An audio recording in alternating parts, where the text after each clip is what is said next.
Et je vais finir les enseignements sur la prétention. Depuis l'année passée, je suis devant vous. Vous allez vous reposer un tout petit peu. J'espère que vous avez appris et que vos pensées ont changé. Amen. Yeah, so kwa kane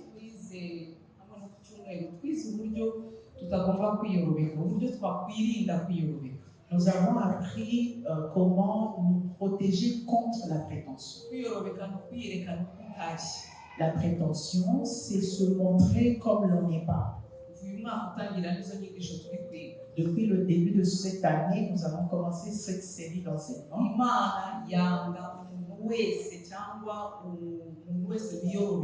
Dieu n'aime pas la prétention, quelle que soit. Et la prétention peut prendre différentes formes. Ça peut être appelé l'hypocrisie. Ça peut être le fait de faire des choses pour que l'on soit vu. Ça peut être le fait de prendre l'image que l'on a.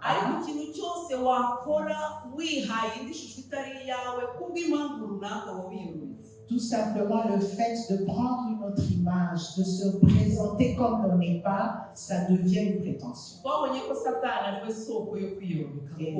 Et nous avons vu que c'est Satan qui est la source de toute la prétention.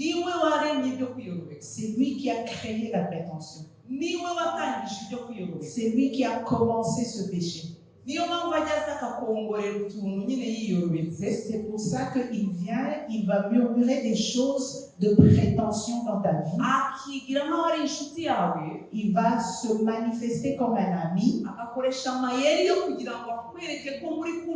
Il va utiliser toutes les malinités pour te montrer qu'il est avec toi. Il va se montrer comme quelqu'un qui est de ton côté et c'est Dieu qui t'a oublié. Il va te dire Dieu t'a oublié. Tu penses que vraiment Dieu entend tes prières? Est-ce que tu penses que Dieu te connaît? Tu n'as pas étudié, ta famille est pauvre. Tu penses vraiment que Dieu prend soin de toi? Et plus il murmure ces paroles, plus tu y penses. Tu dis, ah, c'est vrai, Dieu est très occupé avec les psychés, les pasteurs. Il ne peut pas se rappeler de moi. Dieu ne se rappelle plus de toi. Tu sais les guerres qu'il y a dans le monde, les problèmes. Il est très occupé. Ça s'appelle la prétention de Satan.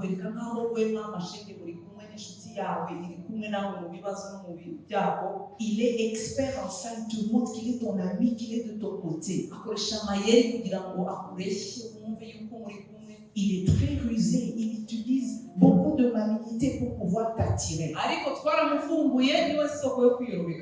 Mais nous le savons maintenant qu'il est la source de toutes les prétentions. La Bible le dit qu'il se transforme en ange de lumière. Donc Dieu n'aime pas la prétention, quelle que soit sa forme. Parce que j'ai enseigné sur la prétention. Maintenant, quand je lis la Bible, je vois la prétention dans toutes les Écritures. Je me demande, est-ce que je lisais la Bible comme je lis maintenant? Mais c'est parce que Dieu veut ouvrir mes yeux et tes yeux pour que nous voyions la haine, nous ayons la haine contre la prétention.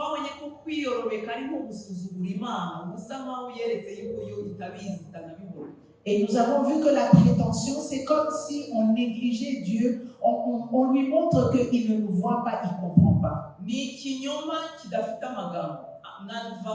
C'est vraiment un mensonge qui n'est pas verbal. La prétention, c'est mentir à Dieu.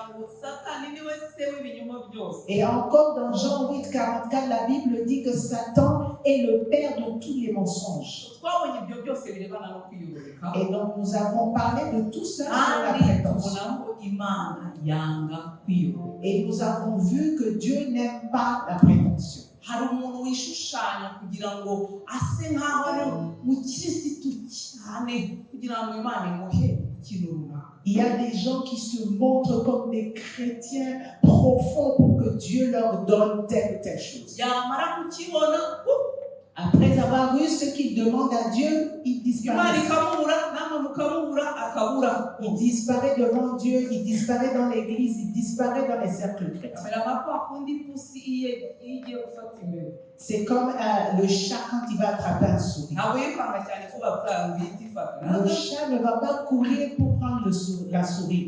isa nk'iguye mu kintu.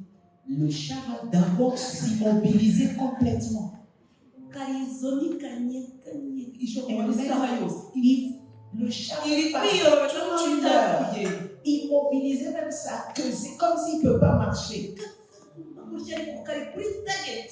Et le chat est en train de chercher sa proie. iri kureba kariya kabiri kavuga iti ndakurya we ndakurya. Il est en train de dire, je vais t'attraper, te manger. ariko wareba ukuntu kaciye bugufi kaniyorobetse kagira ngo isi ni akana keza nk'aho gashobora Et kugira nabi. si tu regardais le chat dans cet état-là, tu dirais que c'est vraiment un animal gentil. yuzuyemo umujinya n'uburakari no kuvuga ngo wambaye wenda kurya ariko iyo ukabona Mais à l'intérieur du chat, il y a la colère, il y a l'attente de manger la souris. Mais au dehors, c'est comme si le chat était calme. umusemuzi twari tumukumbuye ariko wa gatanu.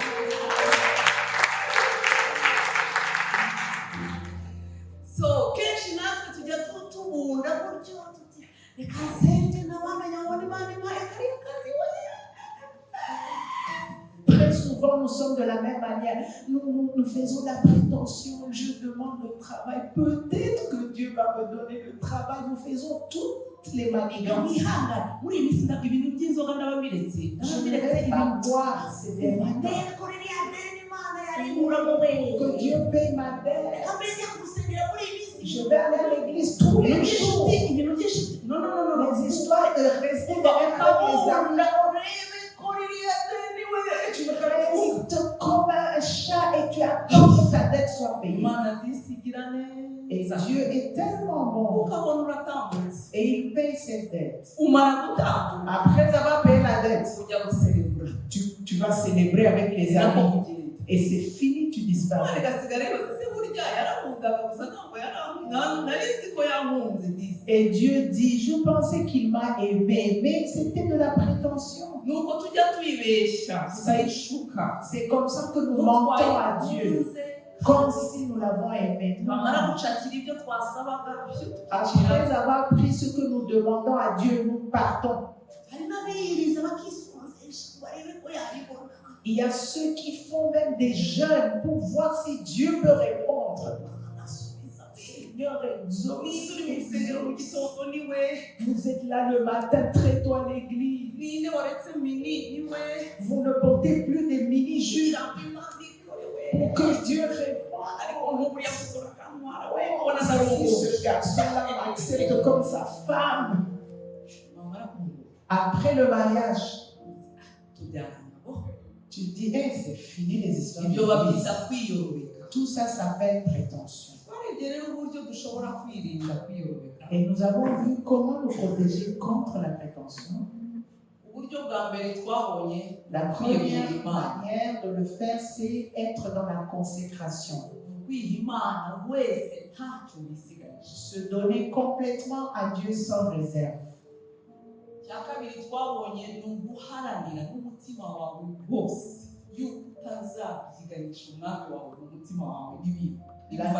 La deuxième chose, c'est faire tous les moyens possibles pour ne pas déplacer Dieu de sa position de Seigneur dans son cœur. Il ne doit pas se bousculer avec les histoires, les affaires mondaines. Il doit être libre à faire tout ce qu'il veut. Dans ton cœur, le Seigneur doit être libre de faire tout ce qu'il veut. umwana agomba kuba abohotse gukora icyo ashaka cyose. Il y a des images que j'ai essayé de faire ici. Je ne sais pas si vous voyez comme il faut. Hari amashusho nagerageje gushyiraho nizere ko agaragara. Ça, c'est de l'argent. Vraiment, on a fait ça très bien. Ça, c'est de l'argent. Aya ni amafaranga, Moula. amafaranga, Rings. amafaranga. Noneho wakoze wayashyize n'amadolari. Il a mis même des dollars. ayacu aba atukura inoti rinini riba ritukura ariko aya ni amadolari. L'argent, Mani. l'argent. Benshi mu mutima Yesu abiganamo n'akarashi. Nombreux d'entre nous, Dieu se bouscule avec l'argent dans leur cœur. Iyo utarabona amafaranga uba uri umwana mwiza. Avant d'avoir de l'argent, tu es très gentil. Ni ukuri ujya no gusenga nta kibazo. Et tu vas à l'église, pas de problème. Upfa kuyabona. Dès que tu as l'argent, Sinzi ibintu bigufatafata. je ne sais pas ce qui se passe dans tes pieds. Sinzi ukuntu uhinduka gahunda Je ne sais zisaba pas nyinshi. comment tu changes. Sinzi Tu as ukuntu beaucoup de telefone ziba programmes. nyinshi. Le téléphone sonne tout le temps. Utarabona amafaranga wari umeze neza. Umaze kuyabona urahindutse. Avant d'avoir l'argent, tu étais gentil. Après ça, tu es transformé. Reka mwibire akabanga. Je vais vous donner un secret. Hari abantu mutaratunga atari uko Imana ibanga. Il y a des gens qui ne sont pas encore riches, pas parce que Dieu ne les aime pas. Ahubwo kuko Imana irunguka mu mutima wawe ikareba iyo wabonye ibihumbi 500 ukuntu witwara ikavuga iti uyu nguyu noneho nyamuhaye ntabura guto. C'est parce que Dieu regarde dans le cœur. Dès que tu as 500 000 francs, tu te comportes comme un petit roi. Et si tu as des millions, Ikavuga iti rero et Dieu dit, reka mbe mugenera duke duke je vais essayer de lui donner petit à petit abe ahinduka et je vais l'aider à être transformé. kagira kuri kikago no kwesha no Il va donner un tout petit peu. kubaho gake Et kareba uko donne un witwara tout petit peu et regarde comment tu te comportes. kagwa akamodoka Donne une voiture.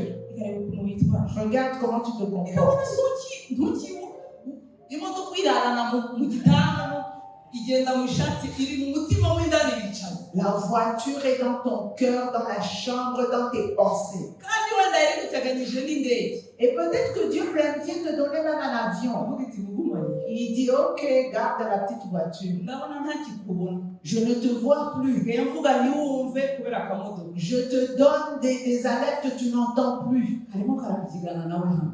Parce que la voiture bouscule. Jésus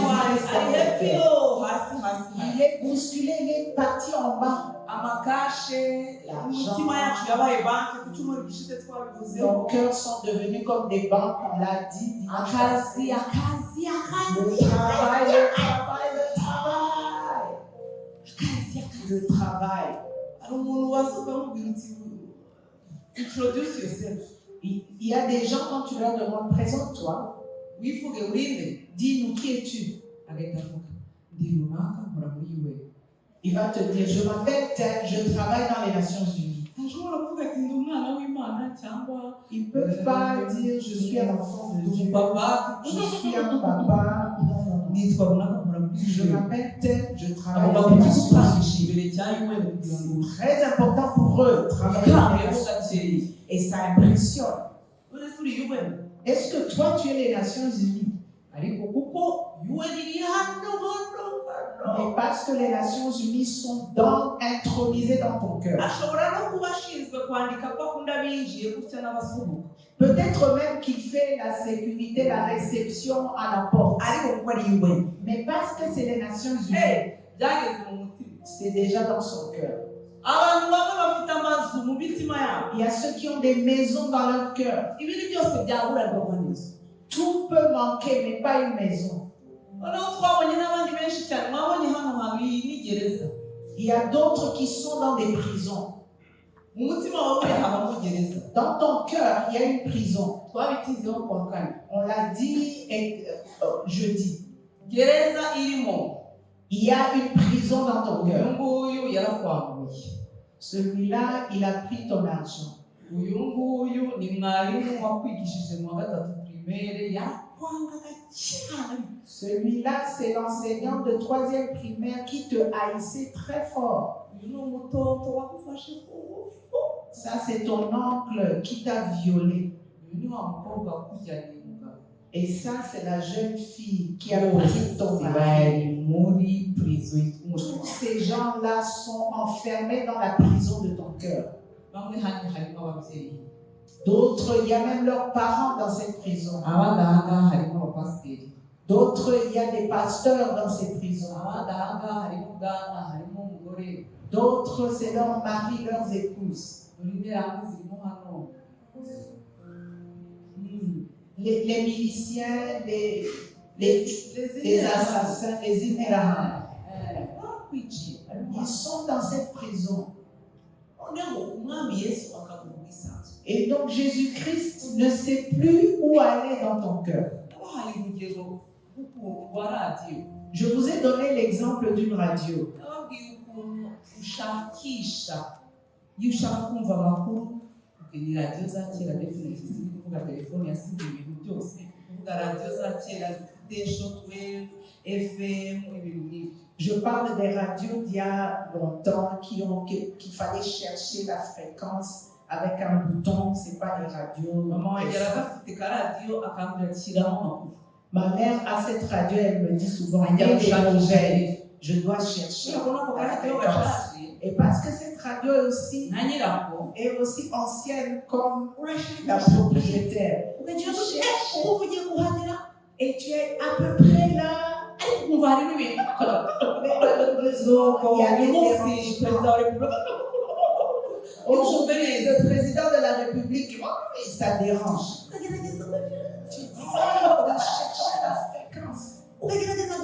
Tu cherches la fréquence.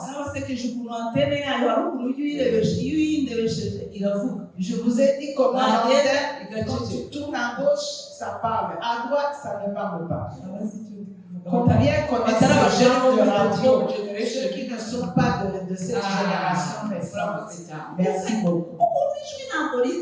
La voix, on n'entend pas bien. Tu continues à chercher. Tourner le bouton jusqu'à ce que tu arrives où tu peux capter bien la fréquence. C'est comme ça que Dieu très souvent essaie de nous parler. Mais parce qu'il y a beaucoup de choses qui nous bousculent dans nos vies, dans nos cœurs, ça nous empêche de capter la fréquence de Dieu.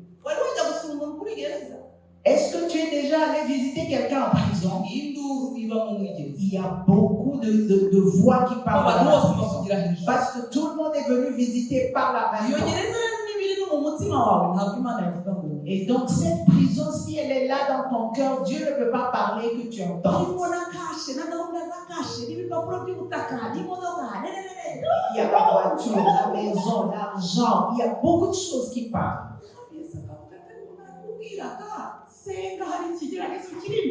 Et le Seigneur te dit, prie, il y a une tentation qui va venir bientôt. Il y a beaucoup de voix qui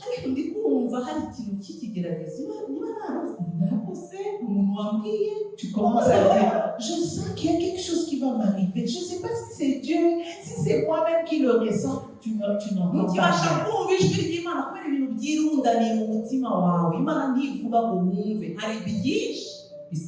Tu ne peux pas capter très bien la voix de Dieu parce que dans ton cœur, il y a trop de choses qui bousculent Dieu.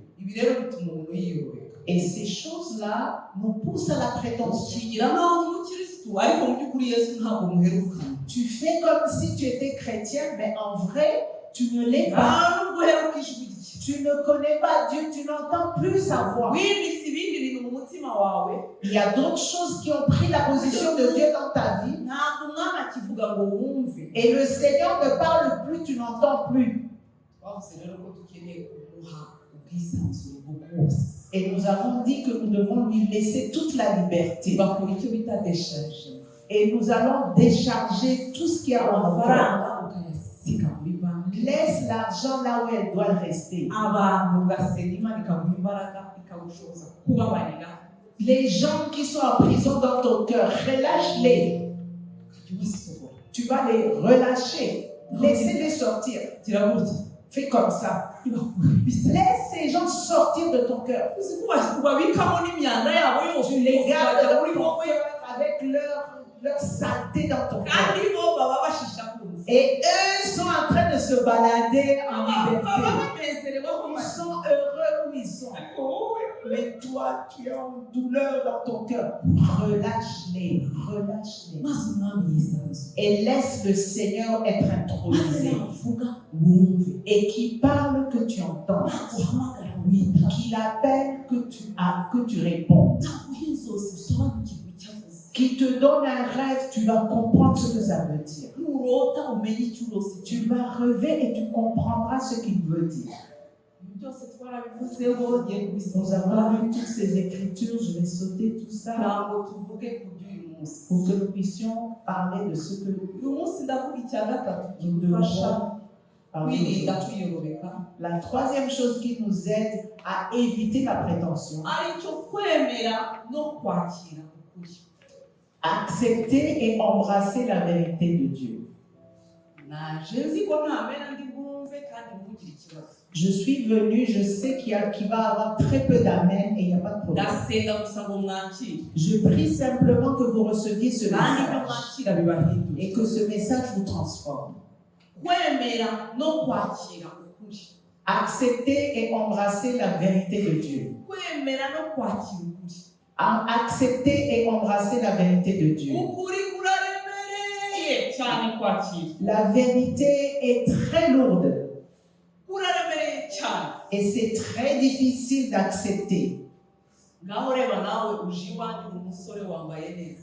Regarde-toi, tu viens me visiter à la maison, tu es bien habillé en tant que jeune homme usanze iwanjye inzu yose ari tapi. et tu trouves que chez moi, toute la maison a un tapis. bibaye ngombwa gukuramo inkweto. Et c'est nécessaire que tu enlèves tes chaussures. ukuyemo imibu yose irakunze. Et tu enlèves les chaussures, l'odeur attire tous les moustiques de la maison. dufunguye amadirishya On ouvre les fenêtres parce que ça devient kubera ko insupportable. ibirenge byawe biramutse. Parce que tes chaussettes, tes pieds sentent mauvais. hanyuma nkahita mubwira Et puis je te dis, uruka ibirenge. mon frère, tes pieds sentent mauvais. bariza mugenzi wawe wapi. Demande à ton voisin, comment est-ce que tu réagirais?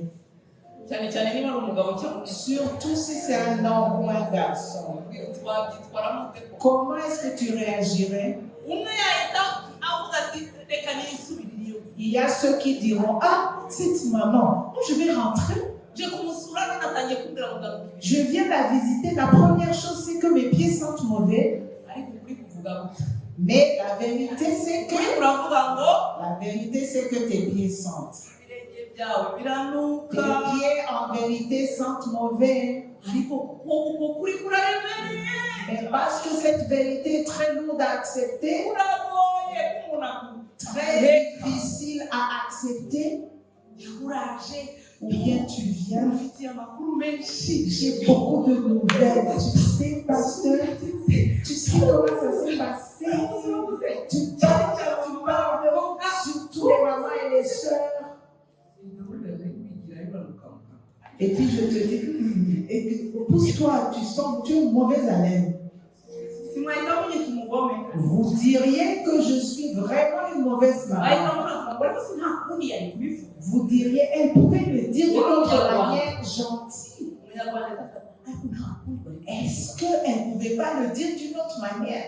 ukavuga wenda hari umwuka mubi uri guturuka ahantu. Peut-être tu dirais, il y a une odeur que je ressens qui provient de kubera quelque ukuntu part. abanyarwanda tugira uburyarya bwinshi Parce que kandi les ari ryo zina rindi ryo kwiyubika. Les Rwandais, il y a beaucoup d'hypocrisie dans notre culture et c'est ça la source de la ahubwo prétention. dushaka kubwizanya ukuri. Nous ne disons jamais la vérité. uvuga ukuri rero gutyo La personne qui dit la vérité directement, uvuga uti il y a des noms qu'on donne à des gens comme ça. Cette femme-là, elle est trop dirigée. igisoni cyane Elle n'a même pas honte. ariko uranuka. Mais la vérité, c'est que tu es une mauvaise amie. none se abigira ati Comment est-ce que tu veux qu'on te le dise? yarikubwiye uranuka. Elle te l'a dit, accepte la vérité. twari twarashimiye imana ku bwa masike. On avait remercié Dieu à cause des masques.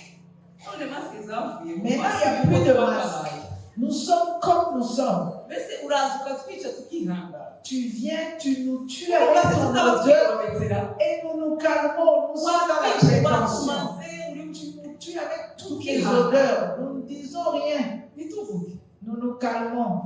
noneho reka mbaho urundi rugero. Je vais vous donner un autre exemple. Ukuri La vérité, uraremerewe. elle est très lourde à accepter. Umugabo akaba ashaka kugira icyo abwira madamu. Un mari veut dire la vérité à sa femme. Ashaka kubwira madamu ko vraiment Veut lui dire que vraiment, kuva babana depuis qu'ils sont ensemble, umugabo avuga nabi. la femme, elle ne parle pas gentiment. Avuga nabi. La manière dont elle parle, c'est vraiment pas la Noneho arajegereye madamu.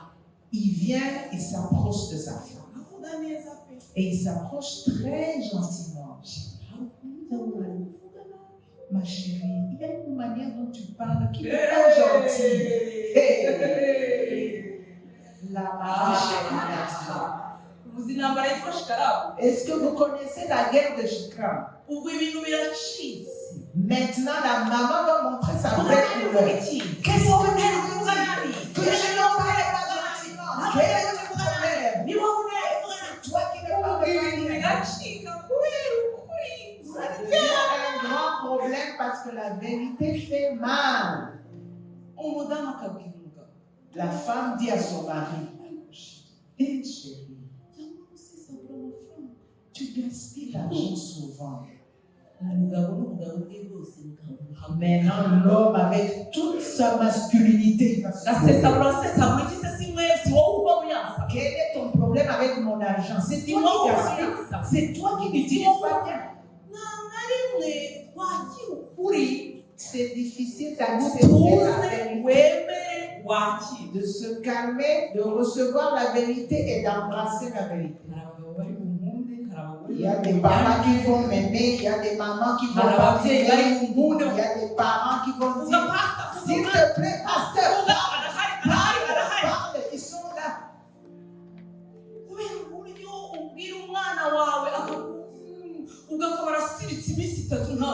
Parce que la manière dont tu corriges ton enfant et il passe 3 jours sans te parler. Accepter la vérité, c'est très difficile. La personne te dit la vérité, tu commences à penser à la réponse. Tu es en train de manigancer, qu'est-ce que je vais lui dire? Tu n'entends même pas la correction. Tu es en train de chercher, hein? Moi aussi je vais la corriger. Je vais lui répondre. Mais aujourd'hui, je vous ai dit que je ne suis pas venue en m'attendant à avoir des amens. Mais nous devons recevoir la vérité pour éviter d'être dans la prétention. Je vais ajouter un autre exemple. Si tu es un mari ou une épouse, vous êtes marié. Ou bien tu es parent, tu as des enfants. Comment est-ce que tu te sentirais? Sachant que ton partenaire, il y a des choses qu'il ne t'a jamais dit. De toutes les années que vous vivez ensemble, il y a des choses qu'il ne t'a jamais dit. Il t'a dit qu'il a aimé Joséphine. Mais il ne t'a pas dit qu'ils ont eu un enfant ensemble.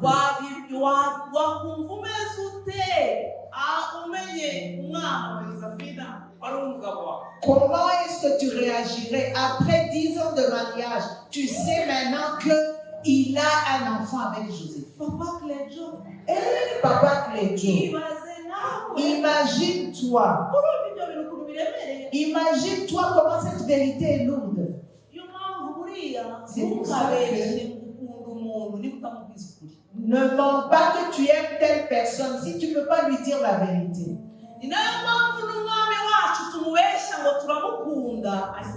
C'est pour ça que même avec notre Seigneur, nous lui disons que nous l'aimons, mais nous ne lui disons pas la vérité. S'il n'y a pas de vérité entre toi et ton Seigneur, donc il y a la prétention. Si tu ne lui dis pas la vérité à ton Seigneur, s'il y a des choses que tu te dis que tu lui caches, s'il y a des choses que tu n'acceptes pas de faire, rukundo urabeshya Il n'y a pas d'amour entre vous, il n'y a pas de confiance entre vous. icyizere n'urukundo bihagarara ku kuri kugira ngo bihamye. La confiance et l'amour se tiennent sur la vérité pour pouvoir être fondés. n'umugabo n'umugore batindana kuko ntacyo bagihishanya, ukuri kw'abakozi kose n'unazi ukuri kwe kose. Les époux tardent et vivent ensemble heureux parce qu'il n'y a plus de choses qui se cachent. Iyo Tout haraje est ibintu vérité. byo guhishanya, Mais quand il commence à avoir des byo mensonges, kubeshyanya, quand il commence à y avoir des iyo mensonges, utangiye guhamagara umudamu wisheri uri hese, quand tu appelles ta femme, chérie, où es-tu? ndi mu mujyi, Je suis en ville.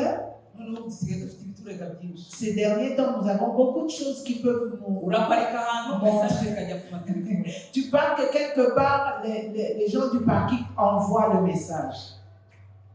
maze bakabona uvuye Kacyiru kandi uramubwira uri mu mujyi. Tu dis que tu es en ville, mais les gens du parking montrent que tu es à Kaki.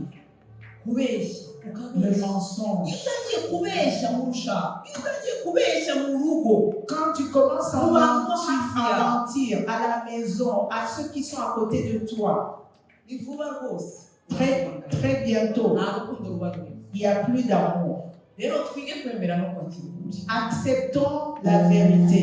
iyo bikunaniye, Quand tu ne peux pas tenir, iyo bikunaniye kwakira ukuri, quand tu ne peux pas accepter la vérité, uriyorobeka, tu vas aller vers la prétention. uriyorobeka, Tu vas prétendre. ukaba waba umukire bizwi, C'est vrai, tu as été connu comme riche, ariko warahombye. mais tu n'es plus riche. ariko uracyashaka kwerekana ko ukiri wa mukire. Mais tu veux montrer que tu es encore le riche que l'on connaissait il y a longtemps. uracyashaka kwemeza ba bandi. Tu veux prouver à ces gens-là que tu es encore riche. wari ufite imodoka, Tu avais une voiture, ubu ntayo ufite, maintenant tu n'as plus de voiture. ariko urashaka kwemeza urisumbuza, ugafata amatagisi voitire, ugasaba amalifiti, kugira ngo hatagira ukubona ugenda n'amaguru bakavuga ngo ayi Kigali nakuriye. Tu ne veux plus marcher à pied pour que les gens ne se moquent pas de toi. Tu vas chercher des lifts, tu vas chercher des gens qui t'aident avec leur voiture.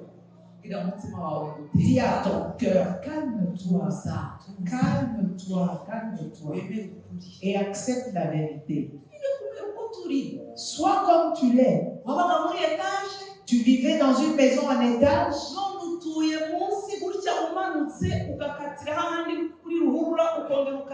Maintenant, tu habites quelque part où tu ne peux même pas diriger les gens pour y arriver. Quand on te dit, on veut te visiter, tu dis, bon, je ne suis pas vraiment là aujourd'hui. Parce que tu as refusé la vérité. Tu es en train d'aller dans la prétention.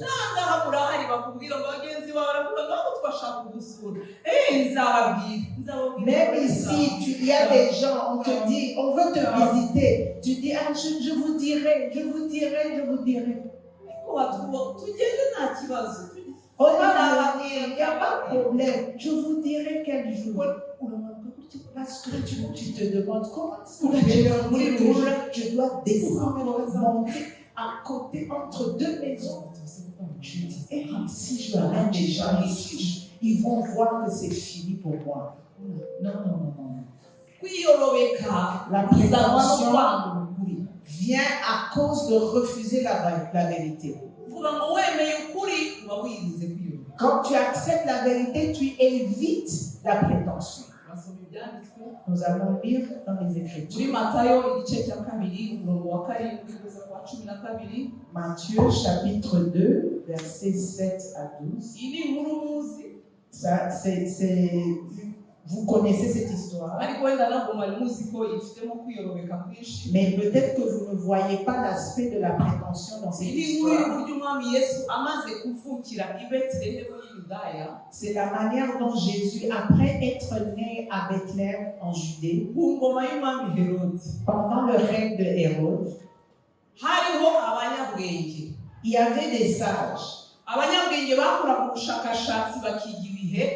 Et les sages faisaient des recherches et ils comprenaient les temps. hanyuma bakabihuza n'ubuhanuzi Et ils pouvaient relier ça avec les promesses ou bien les prophéties. bigatuma bamenya ibihe ukuntu bigiye gukurikirana Et ils pouvaient comprendre comment les temps vont se poursuivre. bakiga n'ibimenyetso byo mu ijuru byo ku kirere Et ils pouvaient étudier l'astrologie et les astres. bakiga amasaison ibihe nyine Et ils comprenaient les saisons et les temps. bigatuma bamenya bati iki kintu uko kibaye gutya ni ukuvuga ngo bigiye kugenda gutya. Ils comprenaient que s'il y a tel signe dans les cieux, c'est qu'il y a telle prophétie qui est accomplie. barabyize rero bakoze ubushakashatsi babona n'inyenyeri yahanuwe yuko izagaragara Yesu navuga. Et ils avaient fait des recherches, ils savaient qu'il y a un roi qui va naître à un temps tel, et quand il naîtra, il y aura une étoile dans les cieux. maze bajya i Yerusalemu Et donc les rois mages sont allés à bajya i Jérusalem. Betelehemu Ils sont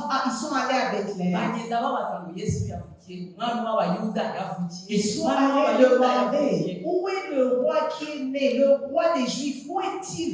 maze rero umwami Herode arabyumva Et le roi Hérode a entendu cette nouvelle. Bibiliya iravuga ngo arahungabana. La Bible dit qu'il a été perturbé dans son cœur. Il a eu peur. hari uwundi mwami Il il y a un autre roi qui va me remplacer, qui est né. ni ukuvuga ngo aje kunsimbura. Ça veut dire qu'il va me détrôner. ni byiza rero ko namukuraho akiri muto Je dois le tuer quand il est encore enfant. kuko ngiye ngomba kuzaramba Parce que paka moi, je vais rester roi éternellement. paka. Je vais rester roi éternellement. maze hano rero kuri uyu murongo wa karindwi Et maintenant, ici, au verset 7, ngo nuko Herode ahamagara abanyabwenge rwihishwa abasobanuza neza igihe baboneye ya nyenyeri bamenye uko umwana angana abatuma i Betelehemu ati nimugende musobanuze neza iby'uwo mwana nimumubona muze mubimbwire nanjye njye kumuramya ni bande bahamya ko yashakaga kujya kumuramya. combien de fois qu'il était en train de prétendre qu'il n'allait pas aller adorer le petit enfant. ntabwo yashakaga kujya kumuramya. Son intention, ce n'était pas d'aller voir l'enfant. oya Non, non, non, non. yashakaga kumwica. Il voulait aller tuer l'enfant. ariko yarabetse Mais bien sûr, il prétend. aravuga ati mugende kuri nanjye ndashaka kujya kumuramya. Il leur dit, oh, allez, renseignez-vous. Je vais aussi aller l'adorer. Quand vous le verrez, ese mumbwire venez me dire. nanjye ndashaka kujya guhemba Je vais aller aussi lui donner nanjye des ndashaka kujya cadeaux. kumuramya. Je vais aussi aller l'adorer. nuko n'abapfumu n'abashimisite bo mu mafamiye yacu rimwe na rimwe bajya babigenza. Et c'est comme ça que les sorciers et les gens mal intentionnés dans nos familles le font. bakabimenya ko hari ukuntu uri kwapurayinga ahantu Ils savent que tu es en train de chercher un travail quelque part. akaza kugusura ukibeshya ko aje azanywe n'umutima mwiza. Et ils viennent comme s'ils avaient un cœur gentil. barokore tuve muti karama Chers chrétiens, dites oui. Chers chrétiens, barokore oui.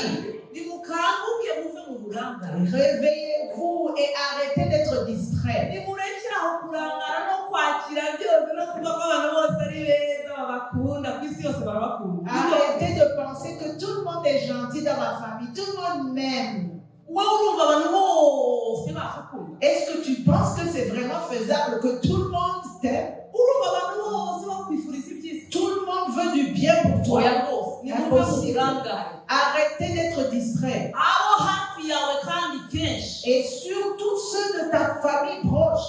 kenshi Très souvent. kuko nibo baba bazi ibyawe Parce que c'est eux qui connaissent les détails de ta vie. nibo baba bifuza ibibi kuri wowe. C'est eux qui sont mal ariko intentionnés uburangare envers bwawe toi. Mais parce que tu es distrait, ntibituma umuntu anakugurira. tu ne peux même pas entendre quand les gens te disent fais attention. n'ubu hari abafunze amatwi. Et il y a ceux qui ont déjà fermé leurs oreilles même maintenant. ntabwo wigishaga kuri Herode. Tu étais en train d'enseigner sur le roi abashakazi Hérode. bacu bisabye. Quel est ton problème avec mes tantes et mes oncles? ibyo ngibyo bisabye. Quel est ton problème? wakomeje ukavuga ko Continue de parler du roi Hérode. hari abantu batizera yuko buriya hari anti wakuroga. Il y a ceux qui ne croient pas que leur tante, leur oncle peuvent les ensorceler. Parce que nous pensons que tous les vieux et les vieilles dans la famille sont gentils et sages et intelligents. wowe ndakukangurira kubakunda no kubagirira neza ariko bo simbazi sinanamizeye. C'est vrai que tu dois faire du bien, les honorer, mais je ne sais pas quelles intentions ils ont. Mumenye rero ko ababagana bose siko baba bazanywe n'ibyiza bavandimwe. Soyez vigilants, c'est pas que tout le monde dans ta famille qui vient te voir est bien intentionné. Abantu dusengera kenshi amadayimoni akavuga abavugirwamo na bene wabo bo hafi. Très souvent, quand nous prions pour des gens et qu'il y a des manifestations démoniaques, les démons parlent dans les voix des membres de famille très proches. Mais parce qu'on est distrait, et penser que non, c'est impossible. Ma maman à moi, elle ne peut pas faire ça. Elle est très gentille. Oh, j'ai vraiment pitié de toi. Je prie. Si tes yeux s'ouvrent et que tu le vois, nous allons marcher avec toi dans ce voyage. Mais arrêtez de penser que tout est clair. Parce qu'une des choses que Satan utilise ces derniers temps, c'est notre distraction. Notre ignorance. Non, ma tante ne peut pas faire. Non. Elle est très gentille. Ma belle-mère. Non, elle est intellectuelle. Elle ne peut pas le faire. Et tu marches comme ça dans l'ignorance. Et on va te tuer. Et on va passer des nuits à prier pour toi. Et il y a ceux qui n'aiment pas quand on parle de ceci. Mais très souvent, nos membres de famille proches viennent dans la prétention pour nous faire du mal.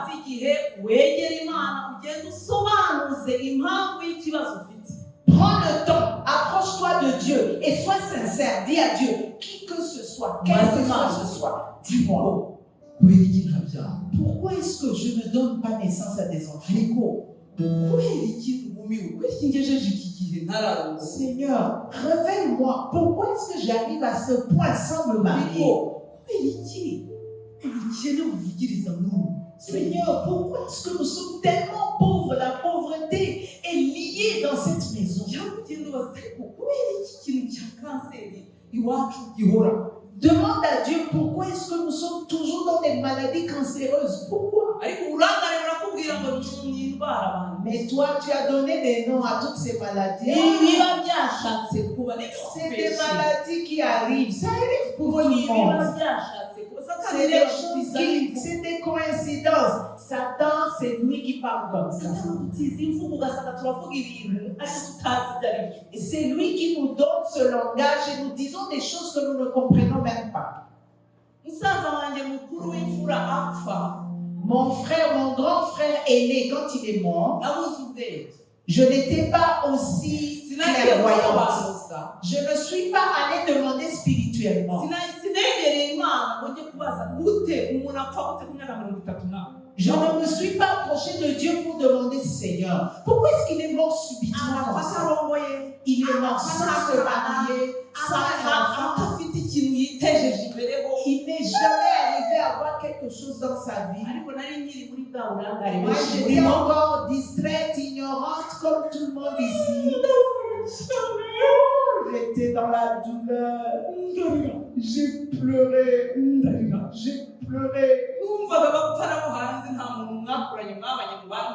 Je me disais que ceux qui meurent sont ceux de dehors. Un frère à moi, j'ai grandi, j'ai vécu avec lui. Non. L'autre petit frère que nous avions, il était malade, c'était connu. Celui qui venait avant moi, il était malade. Et je disais aussi que bon, écoute, ça s'est passé comme ça, c'est normal. Et je me disais comme ceci, écoutez, je me disais, non, Dieu ne peut pas le prendre. C'est le seul garçon qui reste. Dieu nous aime beaucoup. Il ne peut pas mourir. Il peut pas mourir. Non. Impossible. Je ne me suis jamais demandé, mais Seigneur, L'aîné est mort. uwundi afite ururwara agendana tuzi neza ko anytime rwamuhitana. L'autre est malade, sérieusement malade, et il peut mourir à n'importe quand. Je n'ai jamais pris le temps pour demander à Dieu qu'est-ce que c'est que ça? Qu'est-ce qui nous arrive? J'étais simplement là, comme toi aussi. Il y a des dents qui meurent avec des diabètes, des cancers. Tu vas dans les deuils, tu trop tôt. ukarangiza ikiriyo ukicira ntujye kubaza Imana. Après le deuil, tu ne prends même pas le temps pour demander Seigneur, qu'est-ce qui se passe dans ma famille? J'ai continué ma vie comme ça. Le jour où le deuxième frère est mort, j'ai dit, alors qu'il n'y a plus de garçons dans ma famille,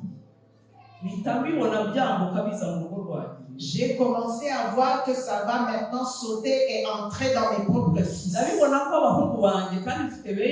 J'ai vu que mes garçons vont aussi être victimes. J'ai dit, attention. Maintenant, je me suis réveillée, je suis allée chercher Dieu. Dis, c'est trop tard. Répète-le, c'est trop tard. 2 jeunes hommes. Je vous avise alors. Arrêtez d'être distrait.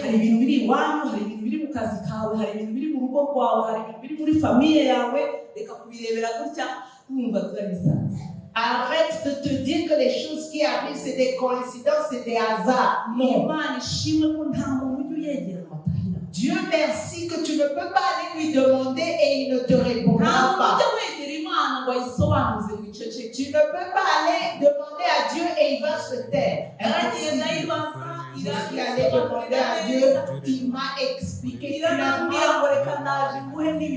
Il m'a dit, je vais te donner même des signes qui te prouvent. Alors une fois quand j'étais en train de prier avec quelqu'un, une personne qui ne connaît même pas mon histoire dans ma famille, j'ai dit, ça c'est un démon qui se manifeste, il est dans le monde spirituel, je vais lui demander. J'ai demandé, est-ce que c'est vous qui avez tué mes frères? C'est pas non, c'est pas non. Pourquoi est-ce que tu es en train de renier cela? Comment est-ce qu'ils sont allés? Non, nous ne les avons pas, ils ne sont pas les nôtres. J'ai dit, c'est vrai qu'ils étaient nés de nouveau, mais pourquoi est-ce que vous avez pris leur corps aussitôt? Le démon a dit, écoute, c'est des conventions qu'il y a eu il y a très longtemps sur leur vie. Il y a des conventions qui sont dans nos vies. Le jour où tu vas avoir des yeux ouverts, tu vas chercher de l'esprit. Mais dans la vie, dans le monde spirituel, c'est comme quelque chose que tu portes sur toi. Comment est-ce que je suis arrivée à ce point-là? Hérode, c'est le roi Hérode. Il était prétentieux. Il a menti qu'il allait adorer l'enfant alors qu'il voulait aller le tuer. J'ai marché c'est parce que nous sommes trop distraits dans la maison de Dieu. Tu as donné naissance à un enfant difficilement. N'importe qui, nous allons vous visiter. Tout le monde va prendre l'enfant. Tout le monde entre à la maison. Tu es même très intellectuel et très classe. Tu amènes les gens dans toute ta maison. Parce que bon, écoute, les intellectuels rentrent dans sa maison. Tu dois nous faire visiter la maison.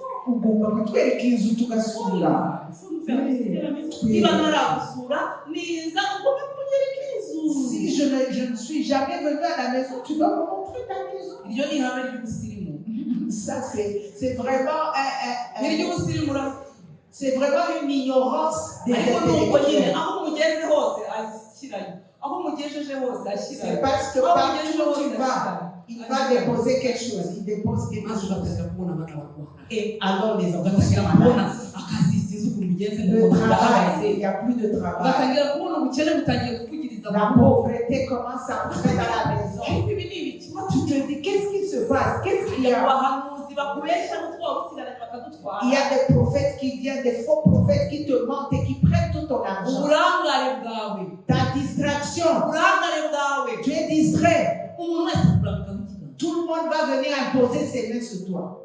uyu aracyaye Il va venir, il impose ses uyu mains. avuye muri amerika Celui-là, il vient des États-Unis, il impose ses mains. uyu bavuze ngumva yasuye abapfu 12 Celui-là, il a ressuscité 12 morts.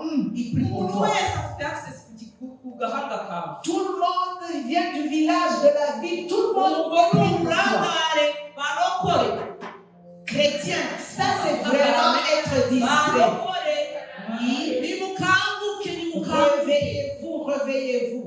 umva ukuntu umwanzi yatubwiye ejo bundi Écoutez ce que le démon nous a dit la fois passée. yaratubwiye ngo Il nous a dit, erega icyo mutazi ce que vous ne savez pas, c'est que nous ne sommes pas distraits. ariko tuzi ko mwebwemo Mais nous savons que vous êtes distraits. icyo ngicyo tubafatira Et c'est comme ça que nous vous attrapons. twebwe Nous ne sommes pas distraits. ariko tuzi ko mwebwe Mais nous savons que vous êtes distraits. turazi turangana gute Nous avons dit, comment est-ce que nous sommes distraits?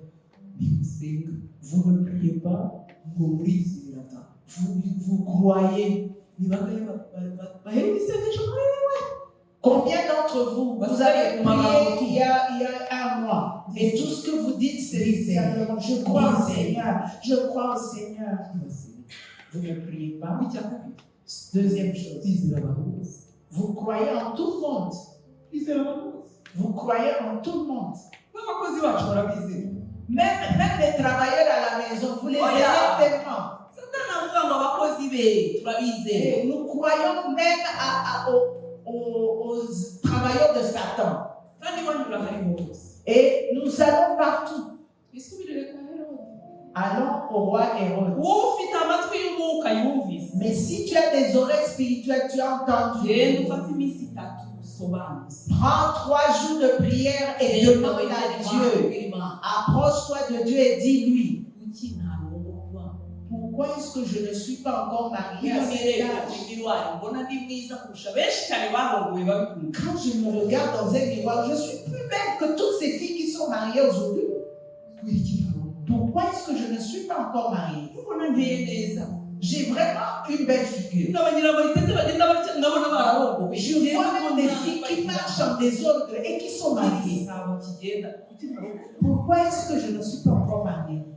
kuki ntarongorwa Pourquoi je ne suis pas encore mariée? bibaze Demande à Dieu. ntupfe kurebera ibintu gutya Ne regarde pas seulement les choses se passer shaka comme ça. abahanuzi Ne va pas chercher des prophètes dans des plans. bibiliya nibyo papa ari kwigisha hariya kuri Mount Olives Et c'est ça ce que papa est en train d'enseigner à gusobanukirwa moi. isi y'umwuka Comprendre le monde spirituel. yasomye icyanditswe kivuga ukuntu dawidi yamaze imyaka 3 mu nzara n'ingabo zose n'abantu bose ba isirayeli bamara imyaka 3 muri famiye Il a lu l'écriture où David a passé 3 ans dans la famille, tout le pays, tous les soldats. Après 3 ans, abona kujya kubaza imana alors il est allé demander à Dieu. inzara umaze mu myaka 3 Tu as passé 3 ans dans la famille. gusuzuma ari byinshi imyaka 3 C'est long.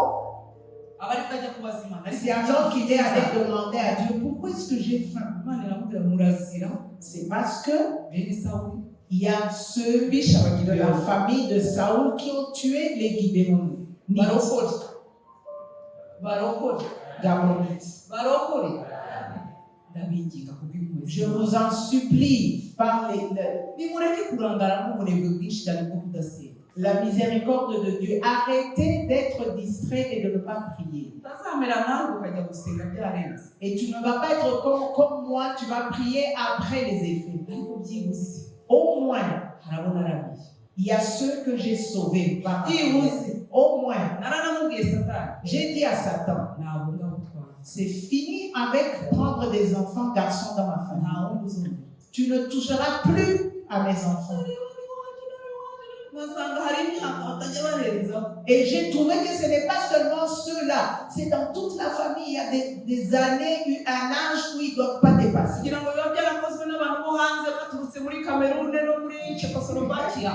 Et tu penses que ce sont des sorciers qui sont venus de Tchécoslovaquie qui ont fait ça. Tu penses que c'est des sorciers de Tanzanie qui l'ont fait. Ce sont des gens très proches, très proches, très proches. Le roi Hérode aussi, il prétendait, je vais aussi aller adorer l'enfant. Beaucoup de prétentions. Dans nos familles, beaucoup de prétentions. La Bible dit,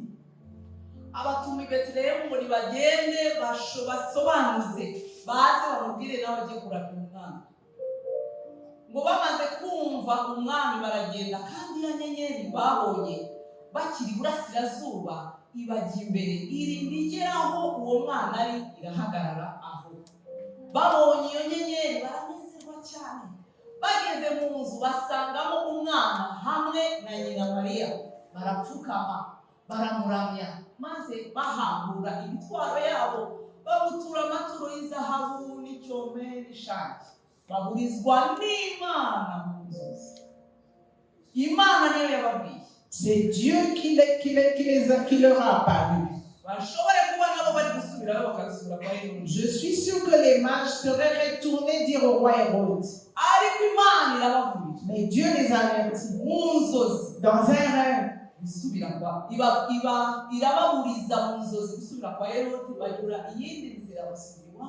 De ne pas retourner auprès d'Hérode, ils regagnèrent donc leur pays par un autre chemin. Il n'y a personne d'autre qui t'avertira. Personne ne te dira d'où vient le cancer. Si c'est Dieu, il va te dire fais très attention à tel ou à ça. C'est pour ça que je vous en supplie, allez demander à Dieu.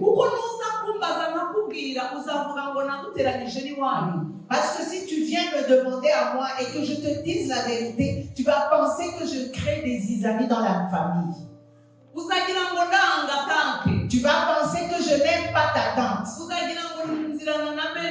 Tu vas penser que je hais ta belle-mère.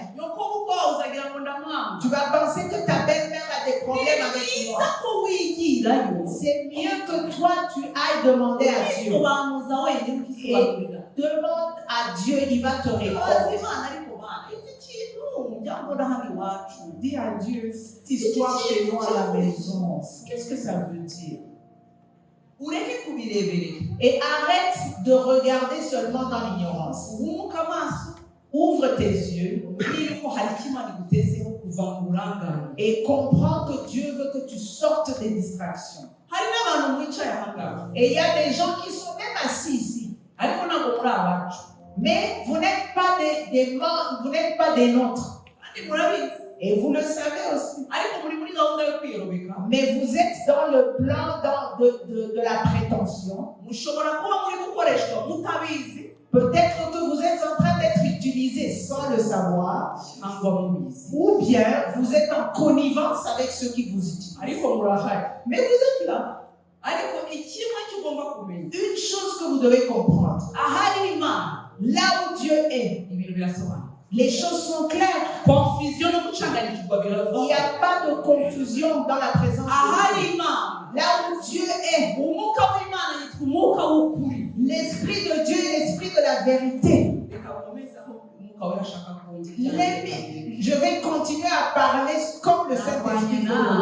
J'ai continué à freiner l'Esprit. Je vais dire ce qu'il veut. L'Esprit que nous avons reçu, c'est l'Esprit de la vérité. Et c'est lui qui dirige dans cette église. Nous ne sommes pas parmi les pasteurs qui essaient de prendre votre argent. Ce n'est pas ça qui nous a amenés ici. C'est pour ça que l'Esprit de Dieu est ici. C'est pour ça qu'il nous avertit. Et quand il nous avertit, c'est que c'est la vérité. Il vérité. mwemere ukuri kwe akutuyoboremo. Acceptons de marcher dans la vérité qui révèle. Igihe kirageze mukubite hasi logike yawe. Le temps est arrivé pour que tu mettes de côté ta logique. Igihe kirageze nawe ube umunyamuka. Et le temps est arrivé pour que tu sois spirituel, pour que tu te fâches, Igihe kirageze munyawuhumuka amaso. pour que tes yeux soient ouverts. Ni wowe uzahora uri injiji. C'est toi qui restera ignorant jusqu'à quand? Ni wowe umwanzi azahora akandagira uko ashatse. C'est toi que l'ennemi continuera à écraser comme il le veut. Ni wowe uzahora mu bibi bisimburana n'ibindi bisimburana C'est n'ibindi. toi qui partiras de malheur en malheur en malheur. Ukina Imana ku buryo yaguhoza mu byago no mu makuba. Pourquoi est-ce que tu penses que c'est Dieu qui s'acharne à te pousser dans le malheur? Kuki wumva ko ari Imana ihora ikohereza ibyo bintu? Pourquoi est-ce que tu penses que c'est Dieu qui est la source de tous tes malheurs? Izo nzozi mbi zose ugira kuki wumva ko ari Imana Pourquoi est-ce que tu penses que tous les mauvais rêves que tu as, que c'est Dieu qui te les envoie? uzakanguka ryari ngo abahanuzi barekera aho kukurya? Quand est-ce que tu te réveilleras et arrêter d'être mangé par les prophètes? uzakanguka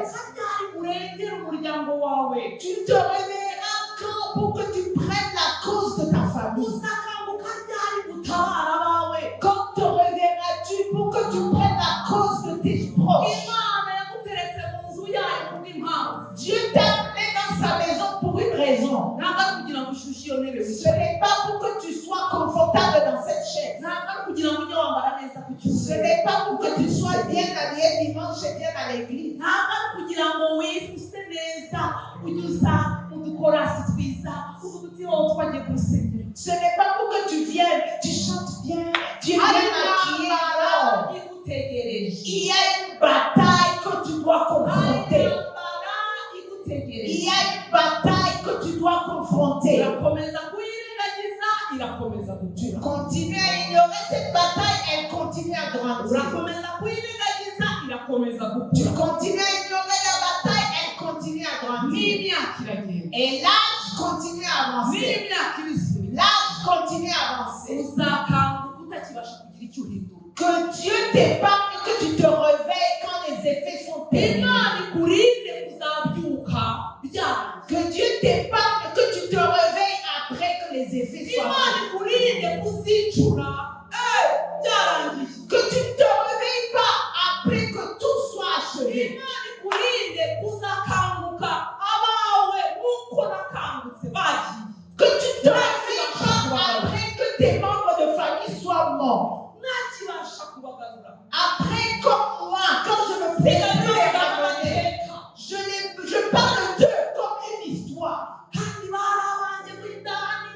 Alors qu'ils étaient des membres de famille que j'aimais beaucoup. ariko nari nsinziriye. Mais j'étais endormi. nari mu bitotsi. J'étais dans le sommeil. urasinziriye ubura itike. Tu es dans le sommeil aussi. urasinziriye no kwambura shaka. Tu es dans le sommeil alors qu'on est en train de te piller. barakwambura rimwe ugasinzira bagakwambura kabiri On te ugasinzira. prend la première chose, tu t'endors. La deuxième chose, tu t'endors. kubera ko ufite byinshi ntabwo uri kubibona. Parce que tu as beaucoup de choses, tu ne le vois pas. ndasenga ngo ntuzakanguke bigushiranye. Je prie que tu ne te réveilles pas trop tard. ntuzakanguke utangiye gusabiriza. Ne te réveille pas quand tu commences à commander sur la route. ntuzakanguke abana bawe babirukanye. Ne te réveille pas quand tes enfants n'ont plus quoi s'habiller. ntuzakanguke indwara yamaze gushira. Ne te réveille pas quand la maladie est déjà entrée et tu es malade. Tu es malade. aho utangiye kumva ikintu wibere nawe. Ne te réveille pas quand tu commences à toucher et sentir qu'il y a quelque chose dans ton corps qui ne va pas. wibuke noneho ngo Et tu vas te rappeler, oh, ma grand-mère est aussi morte du cancer du sein. Et ça a tué aussi ma tante. na mama nawe niyo yamwishe. Et maman aussi, ma maman est morte de ça. Pourquoi est-ce que je me sens aussi de la même waba ari manière? kubyuka. C'est alors que tu te réveilles, it might be too late. ça pourrait être trop tard. bishobora kuzaba bitinze. Ça pourrait être trop tard. bishobora kuzaba bitinze. Ça pourrait être trop tard. reka umwuka w'ukuri uyu munsi akatwemeza. Que l'esprit de vérité nous réveille. umwuka w'ukuri adutera Que umushinga. l'esprit de vérité mette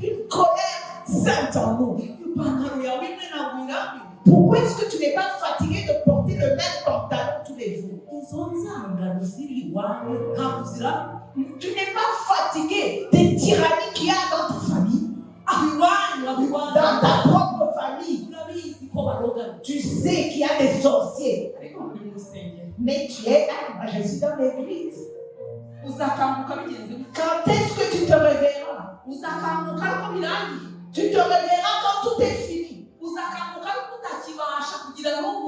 Tu vas te réveiller quand tu ne peux plus sauver même une seule personne. Chrétien. Oui. Oui. Que l'esprit de vérité s'approche de vous aujourd'hui. Je n'ai pas préparé à enseigner sur ceci. Mon enseignement, je l'ai là-bas. Mais l'esprit nous avertit et nous demande de nous réveiller.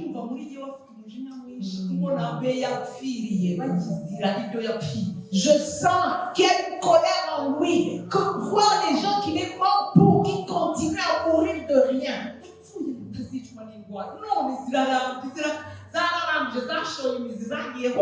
Il est mort pour que tu ne sois pas tué des maladies. Mais maintenant, les maladies sont répandues partout dans toute ta famille. Partout tu regardes, il y a la maladie. Partout.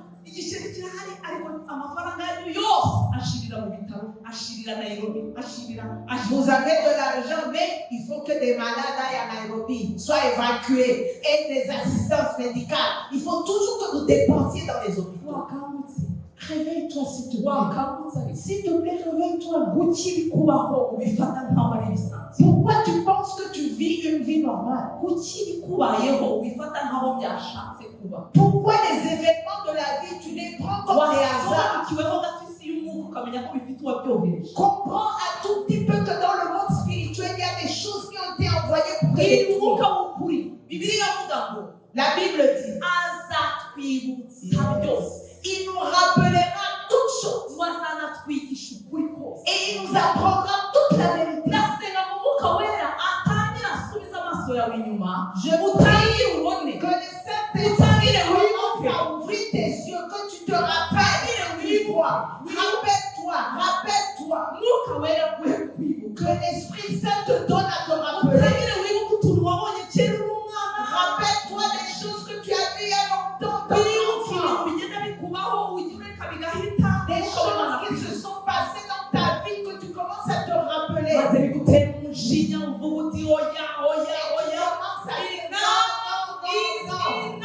Ça suffit, c'est assez.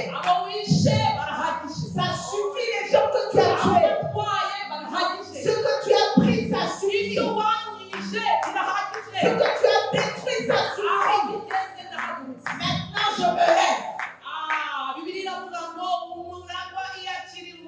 La Bible dit, quand l'héritier est encore jeune, ses biens sont pris par les serviteurs.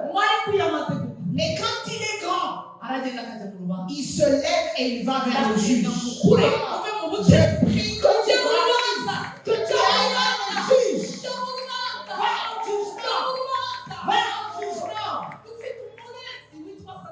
Nous avons Satan qui est en train de nous accuser. Et nous avons notre rédempteur. Le justificateur est vrai. Il a dit, je ne t'abandonnerai point. Je ne te délaisserai point. Notre justificateur nous attend. Il nous attend.